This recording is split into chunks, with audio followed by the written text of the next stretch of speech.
पिछले कुछ वीक्स में मैंने आपके साथ शेयर करा है पूरे दुनिया भर के अलग अलग एजुकेशन सिस्टम से भारत क्या सीख सकता है और अलग अलग इंडेक्सेस में भारत की क्या रैंकिंग बनती है। आज इसी सीरीज में जिस कंट्री की मैं बात करने वाला हूं वो अपने चारों तरफ से घिरे हुए देशों से लगातार लड़ाई में रहता है, मगर उसकी जीवटता और अपने वर्क फोर्स में किए गए इन्वेस्टमेंट को देखकर शायद पूरी दुनिया में एक एग्जाम्पल सेट करने वाला पैटर्न दिखाई देता है। जी हाँ, मैं बात कर रहा हूँ इजराइल के बारे में।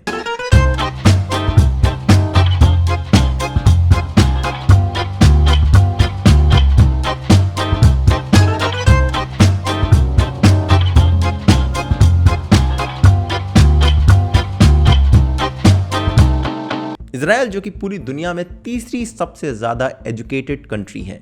इजराइल जहां पर छोटी सी जगह में बसने वाली तमाम सारी यूनिवर्सिटीज़ पूरी दुनिया में टॉप 100 की रैंक्स में आती हैं, चाहे वो साइंस की बात हो या टेक्नोलॉजी की। इजराइल जो कि ग्लोबल लीडर है पर कैपिटा रिसर्च पेपर्स के मामले में। और अगर आप OECD कंट्रीज देखें जिनकी लिस्ट आप यहां पर देख सकते हैं, तो 25 से 64 साल के बीच के वो लोग जिनके पास हायर एजुकेशन की डिग्री है उसका परसेंटेज इजराइल में 45% है। और ये सारे OECD कंट्रीज में सेकंड रैंक पर इजराइल को ले जाता है। और अगर आप 10,000 लोगों की वर्कफोर्स को इजराइल में से उठाएं तो उसमें से आपको 135 लोग इंजीनियर्स मिलेंगे। ये नंबर आपको यूनाइटेड स्टेट्स में 85 और जापान में 83 ही मिल पाएगा। ये तो वे कुछ फैक्ट्स एंड फिगर्स कि भाई इजराइल का एजुकेशन सिस्टम पूरी दुनिया में इतना अच्छा क्यों माना जाता है। बट अगर आप इसके पीछे के रीजन जानने के लिए उतावले हैं तो आपको दो कारण मिलेंगे। पहला कल्चरल लेड, दूसरा गवर्नमेंट लेड।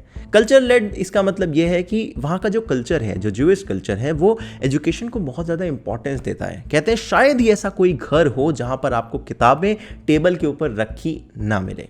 दूसरी बात है गवर्नमेंट लेड। कहते हैं 6 से 7%, 8% तक GDP का जो हिस्सा है वो एजुकेशन में इन्वेस्ट किया जाता है। और इसीलिए अगर आप देखें तो प्यूपिल टू टीचर रेशियो यानी स्टूडेंट टू टीचर रेशियो 12:1 का आता है, यानी कि 12 स्टूडेंट पर एक टीचर वहां पर अवेलेबल ही होता है। अच्छा, सरकार की तरफ से आता हुआ इन्वेस्टमेंट टीचर्स की सैलरी में भी रिफ्लेक्ट होता है। अगर आप इजराइल के एलिमेंट्री स्कूल के टीचर्स की बात करें तो 2005 से 2010 के बीच में इनकी सैलरी का इंक्रीमेंट 32% हुआ है। वहीं अगर आप OECD का ये एवरेज लें, एलिमेंट्री स्कूल के टीचर्स की सैलरी का इंक्रीमेंट देखें तो सिर्फ 5% आता है। और वही आपको दिखाई देगा ओवरऑल टीचर्स की सैलरी की हाइक में। ओवरऑल हाइक इजराइल के अंदर 8% है और OECD का जो एवरेज है वो मात्र 4% का दिखाई देता है। तो चाहे टीचर्स वर्सेस स्टूडेंट का रेशियो हो, चाहे टीचर्स की सैलरी हो, या फिर GDP का कितना परसेंटेज एजुकेशन में इन्वेस्ट होता है, हर एक मामले में Israel government led education reform पर चल रहा है। और इसीलिए कहीं ना कहीं वहाँ के एजुकेशन सिस्टम को पूरी दुनिया में बहुत आगे माना जाता है। अगर मैं यहाँ के एजुकेशन सिस्टम के बारे में आपको कुछ 3-4 बड़े मोटे मोटे पॉइंट बताऊं तो पहला पॉइंट होगा कि most schools are government funded. हमारे यहाँ की तरह नहीं कि भाई सरकारी स्कूल है, अरे वहाँ मत जाओ, वहाँ तो छत टूटी होगी, पानी टपक रहा होगा, लाइट नहीं होगी, क्लासेस अच्छी नहीं होगी। बिल्कुल नहीं, यहाँ के ज़्यादातर स्कूल गवर्नमेंट फंडेड हैं और एकदम टॉप क्लास बने हुए हैं। वहाँ पे पढ़ाई भी अच्छी होती है और गवर्नमेंट फंडिंग का सीधा सीधा मतलब ये है कि ज़्यादा से ज़्यादा लोगों को एजुकेशन प्रोवाइड की जा सके।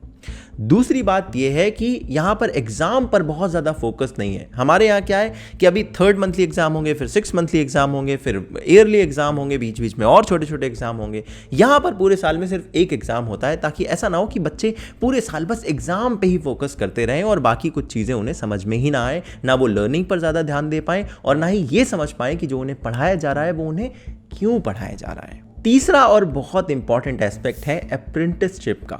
यहाँ पर अप्रेंटिसशिप करने वाले लोगों को एजुकेशन सिस्टम के इक्विवेलेंट माना जाता है। इसका मतलब क्या हुआ, अगर आप कहीं पर कोई वोकेशनल ट्रेनिंग करते हैं या कहीं पर कोई इन हैंड काम करते हैं तो आपको ऐसा नहीं माना जाएगा कि अरे इन्होंने तो गैप ईयर ले लिया, इन्होंने तो पर्चा लिख के नहीं दिखाया तो अब इन्हें तो एजुकेशन सिस्टम में नहीं माना जाएगा। जब तक ये वापस आके पर्चा लिख के पास होकर नहीं दिखाते हैं पेपर पे, तब तक इन्हें हम पढ़ा लिखा नहीं मानेंगे। जी नहीं, आपकी अप्रेंटिसशिप को आपके एजुकेशन स्टैंडर्ड के इक्विवेलेंट माना जाता है। और यहीं से दिखाई देता है कि इजराइल के अंदर स्किल सेट पर कितना ज़्यादा फोकस है, कितना ज़्यादा जोर दिया जाता है। चौथा और आखिरी पॉइंट जो कि शायद यूनिक है इजराइल के लिए, वो ये है कि जो बच्चे हैं 18 साल से ऊपर हैं, चाहे वो महिलाएं हों चाहे वो पुरुष हों, इन सारे लोगों के लिए ये मैंडेटरी होता है कि वो आर्म फोर्सेस ज्वाइन करें।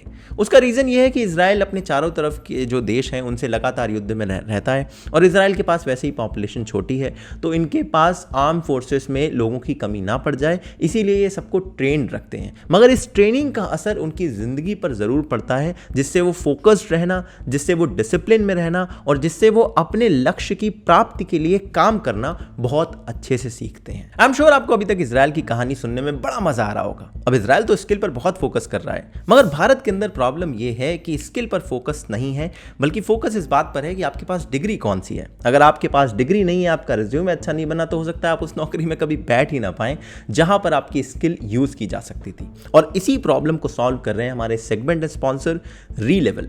रीलेवल एक प्लेटफॉर्म है जहां पर आपको एक एग्जाम देना है, वो एग्जाम आपकी स्किल के बेसिस पर आपको इवैल्यूएट करता है और उस एग्जाम के रिजल्ट के बाद आप भारत के बड़े बड़े स्टार्टअप्स में अप्लाई कर सकते हैं। और एग्जाम के रिजल्ट के बाद आपके इंटरव्यू की प्रिपरेशन कराने के लिए भी रीलेवल की तरफ से ही आपको मदद की जाती है। और सबसे बेस्ट बात बताऊं, रीलेवल में आपका registration totally free of cost है। तो वेट किस बात का कर रहे हैं? अगर आपको लगता है कि आपकी स्किल के बेसिस पर आपको नौकरी मिलनी चाहिए, तो डिस्क्रिप्शन में रीलेवल का लिंक है, जाइए जरूर चेकआउट करिए, देखिए कि आपको कौन सी जॉब इंटरेस्टिंग लगती है और कहां पर आपकी स्किल यूज हो सकती है, और हो सकता है आप इसमें सेलेक्ट भी हो जाएं। आप ये सब करिए और हम लौटते हैं अपने वीडियो में वापस। अब चूंकि हम गवर्नमेंट इन्वेस्टमेंट की बात कर रहे हैं इजराइल के एजुकेशन सिस्टम में, तो इस बात को कैसे भूला जा सकता है कि क्लास 1 से क्लास 10 तक यहां पर एजुकेशन मैंडेटरी है और टोटली फ्री ऑफ कॉस्ट है।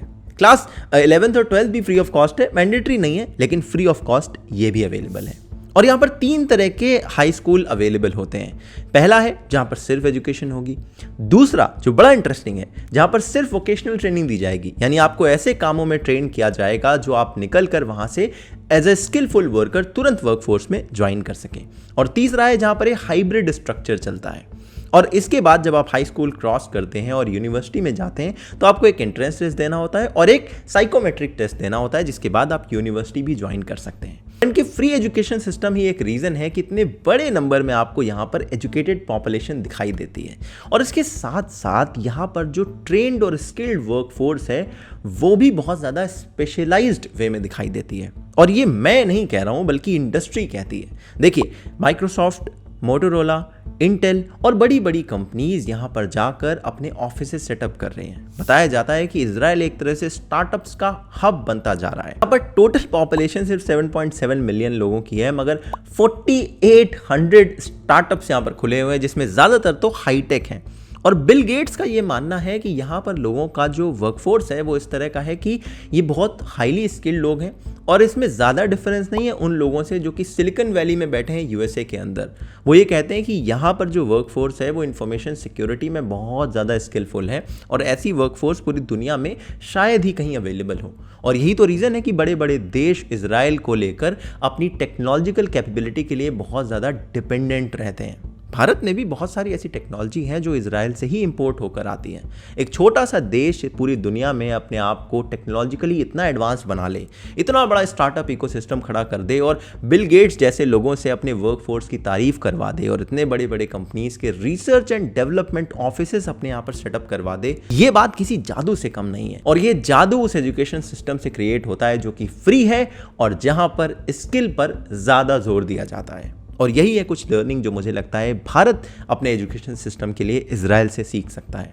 उम्मीद करता हूँ आपको ये वीडियो पसंद आया होगा। डिस्क्रिप्शन में हमारे और भी लिंक्स हैं, पॉडकास्ट, न्यूज़लेटर, सोशल मीडिया, आप उन्हें चेकआउट करिए। और डिस्क्रिप्शन में रीलेवल का भी लिंक है, आप उन्हें भी चेकआउट करिए, क्या पता आपकी नौकरी लग जाए। So all the best for that. उम्मीद करता हूँ आप इसी तरह के और वीडियोज़ देखने के लिए चैनल को सब्सक्राइब भी करेंगे, वीडियो लाइक करेंगे, कॉमेंट भी करेंगे, शेयर भी करेंगे। और मैं आपसे मिलूंगा अगले वीडियो में, तब तक के लिए अपना ध्यान रखिएगा। जय हिंद, वंदे मातरम।